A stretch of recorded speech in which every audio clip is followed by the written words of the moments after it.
amigos, hoy voy a preparar un pan sin gluten de molde tipo brioche que queda riquísimo. Un pan tipo brioche se diferencia de un pan sin gluten de molde normal en que emplea más mantequilla y más huevo. El resultado es un pan esponjosísimo y con un sabor absolutamente delicioso. Se trata en realidad de una versión simplificada de la receta de pan de molde tipo brioche que compartía con vosotros hace un par de años. Os dejo la receta aquí arriba. El resultado es prácticamente el mismo, pero he simplificado ligeramente el proceso para que sea más fácil de preparar. Te animo en este momento a que te suscribas a mi canal y que actives las notificaciones. Y vamos a ver ya cómo preparar este pan sin gluten de molde tipo brioche. Comienza preparando un prefermento con la levadura. Yo la voy a emplear seca. Son estos granulitos marrones. En un vaso añade un poco de la leche o bebida vegetal que lleva la receta. Añade la levadura seca, un poco del azúcar y un poco de la harina de trigo sarraceno que lleva la receta. Remueve hasta que casi no queden grumos, tapa y deja reposar hasta que burbujee y aumente de tamaño. Mientras ve mezclando los ingredientes secos. Esto de aquí es almidón de maíz. Si no puedes consumirlo, puedes emplear almidón de arroz. En este vídeo de aquí arriba te cuento cómo prepararlo. Añade el almidón de tapioca, aunque puedes emplear almidón de patata en su lugar. Y el resto de la harina de trigo sarraceno. El resto del azúcar, la sal y el psyllium husk. Remueve hasta que se mezclen perfectamente. En cuanto el prefermento esté activo, añádelo a la mezcla de ingredientes secos. Añade también el huevo. Debes batirlo y pesarlo, y si te sobra, puedes emplearlo para pincelar después la superficie.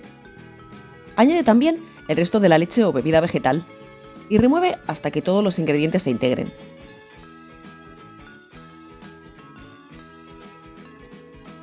Ahora añade la mantequilla cortada en trozos. Debe estar blanda para que se integre bien en la masa.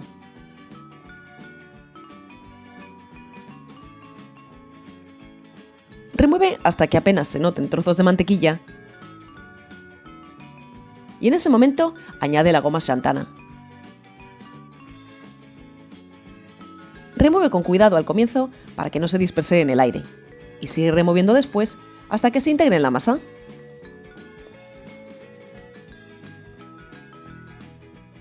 Una vez que se ha integrado, llega el momento de amasar propiamente. Y esta es la primera simplificación de la receta. Al tratarse de una masa blanda, puedes amasar con varillas eléctricas con accesorio de gancho. Si fuese más densa, correrías el riesgo de quemar el motor. Otro motivo es que vamos a meter después la masa en un molde. Amasando con varillas, es normal que la superficie de los panes quede después más irregular que amasando a mano o con amasadora. Aunque, por supuesto, puedes amasar a mano o con amasadora si lo prefieres. Amasa unos 15 minutos. Si amasas a mano, que es más cansado, al menos 10 minutos. Como ves, la consistencia de la masa va cambiando. Cuando hayas amasado suficientemente, engrasa una espátula y recoge muy bien la masa. Tómate tu tiempo y forma una bola lo más redonda y con la superficie lo más lisa posible. Vuelve a engrasar la espátula si lo necesitas. Este paso es importante, ya que aquí viene la siguiente simplificación. No vamos a formar el pan, con lo que es necesario que no queden irregularidades ni bolsas de aire dentro de la masa.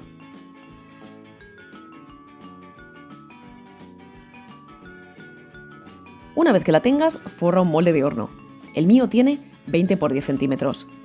No es imprescindible, pero ayuda a desmoldar y protege el recubrimiento del molde.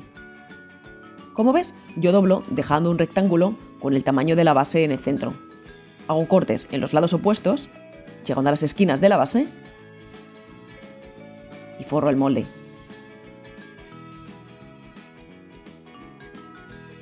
Ahora, con cuidado vierte la masa, ayudándote de la misma espátula engrasada. Con la mano untada de aceite, presiona la masa dentro del molde con cuidado. Procura dejar la superficie lo más horizontal posible y no presiones bruscamente para no desgarrar la masa o puede que el pan se abra por ahí. Tómate tu tiempo y no te extrañes si tu superficie queda más irregular que la mía. A mí me ha llevado tiempo conseguir que la superficie de los panes me quede prácticamente lisa. Si quieres, puedes mejorar un poco los bordes con una espátula aceitada.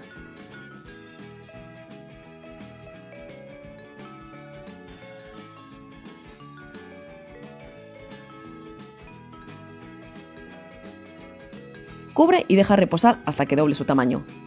Dependiendo del calor que haga en tu cocina, puede tardar entre 1 y 2 horas. Una vez que haya doblado su tamaño, comienza a calentar el horno a 190 grados y coloca una bandeja metálica en el fondo. Pincela la superficie con huevo y nuevamente no te extrañes si la superficie de tu pan queda más irregular que la mía. Es bastante normal que quede algún agujerillo o algún pliegue. Es uno de los riesgos de presionar la masa dentro del molde en lugar de formar el pan propiamente como hago normalmente con otros panes. Cuando el horno está bien caliente, introduce tu pan en el tercio inferior y vierte un poco menos de medio vaso de agua en la bandeja metálica que habías colocado en el fondo. Hornea unos 35 o 40 minutos a 190 grados con calor arriba y abajo. Si el pan se dora demasiado rápido, cubre con papel de aluminio. Y transcurridos 35 o 40 minutos, según te guste con más o menos corteza, saca tu pan del horno. Hoy lo he tenido 40 minutos.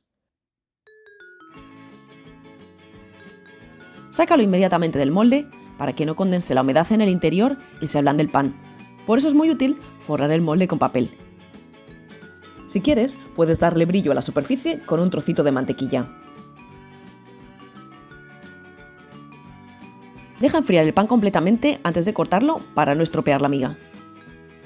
Y ahora que el pan ha enfriado, sí que voy a cortarlo para mostraros la miga. Fijaos qué maravilla, fijaos lo que es esta miga. Las rebanadas son tiernas y el pan aguanta lo que le pongas sin romperse. Tiene un sabor además riquísimo. Para las tostadas del desayuno es simplemente maravilloso. Aunque no se seca ni endurece demasiado, sí va perdiendo la esponjosidad y la gracia.